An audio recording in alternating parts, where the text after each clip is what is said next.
Hello મિત્રો, જય શ્રી કૃષ્ણ. સ્વાગત છે તમારું અમારી ગુજરાતી ફૂડ રેસિપીસ ચેનલમાં.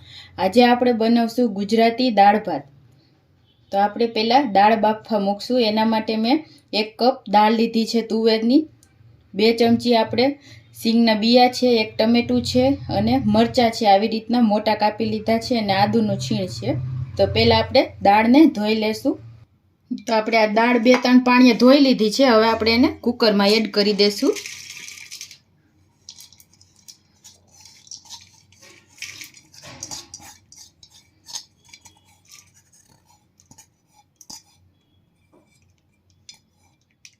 હવે આપણે સિંગ બિયા એડ કરશું 2 ચમચી,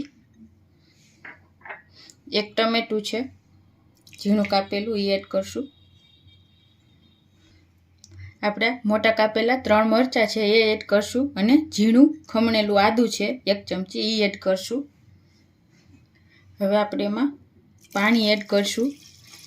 1 કપ દાળ છે, આપણે 3 કપ જેટલું પાણી લીધું છે. આપણે અડધી ચમચી હળદર નાખશું. નિમક એડ કરશું આપણે 1 ચમચી.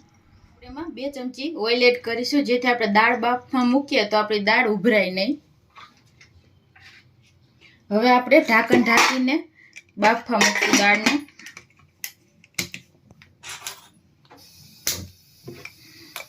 આપણે આ દાળને 5 વિસલ વાગે ત્યાં સુધી આપણે આને બાફવા દેશું. દાળ બફાય ત્યાં સુધીમાં આપણે ભાત પણ મૂકી દેશું. એના માટે મેં 2 કપ ભાત લીધા છે. ભાતને આપણે ધોઈ લેશું 2-3 પાણીએ.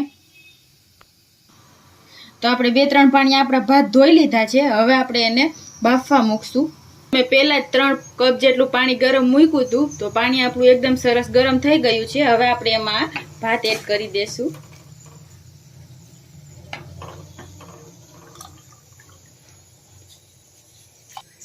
આપણે ભાતમાં પણ 2 ચમચી જેટલું ઓઇલ એડ કરશું. હવે આપણે આને ધીમા તાપે ભાતને થાવા દેશું. તો આપણા ભાત એકદમ સરસ પાકી ગયા છે.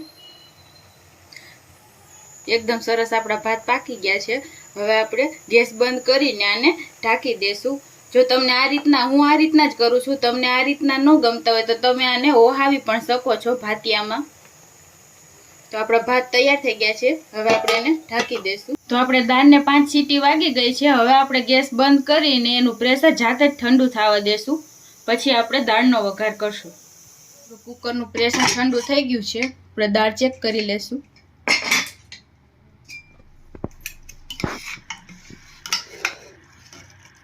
તો આપણી દાળ એકદમ સરસ બફાઈ ગઈ છે. હવે આપણે આનો વઘાર કરશું. હવે આપણે દાળના વઘાર માટે મેં એક પેનમાં 2 ચમચી જેટલું તેલ લીધું છે. આપણે તેલને ગરમ થવા દઈશું. તો હવે આપણું તેલ ગરમ થઈ ગયું છે. હવે આપણે એમાં તજ, લવિંગ, બાદિયા આપણો આખો મસાલો છે એ એડ કરશું. 2 લવિંગ છે, 1 નાનું તમાલપત્ર છે.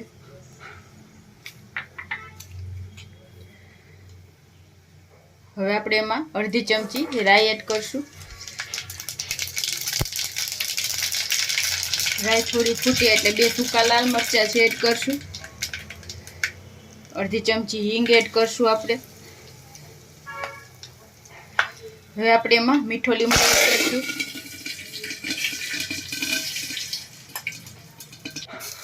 આપણે એમાં જીરું એડ કરશું અડધી ચમચી. હવે આપણે એમાં દાળ એડ કરી દઈશું.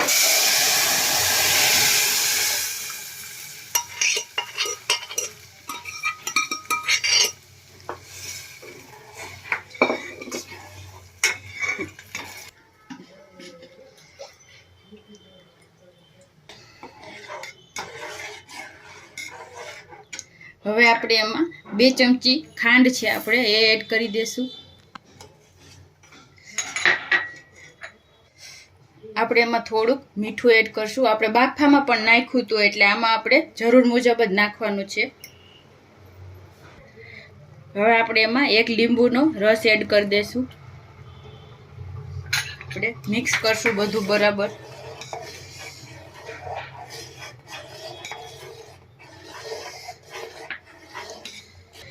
જો આપણી દાળ એકદમ ઘાટી હોય તો આપણે થોડુંક પાણી આપણે લઈ શકાય. તો હું આમાં અડધો કપ પાણી એડ કરીશ હજી. કેમ કે દાળ એકદમ પાતળી જ સારી લાગે છે. આપણી એકદમ પાતળી દાળ. હવે આપણે આને ધીમા તાપે 10 મિનિટ માટે ઉકળવા દેશું. તો આપણી દાળ એકદમ સરસ ઉકળી ગઈ છે. લાસ્ટમાં આપણે લીલી ધાણા એડ કરીશું, 2 ચમચી જેટલી.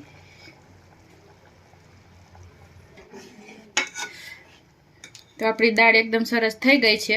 હવે આપણે ગેસ બંધ કરી દઈશું. તો આપણે દાળને એક બાઉલમાં કાઢી લેશું.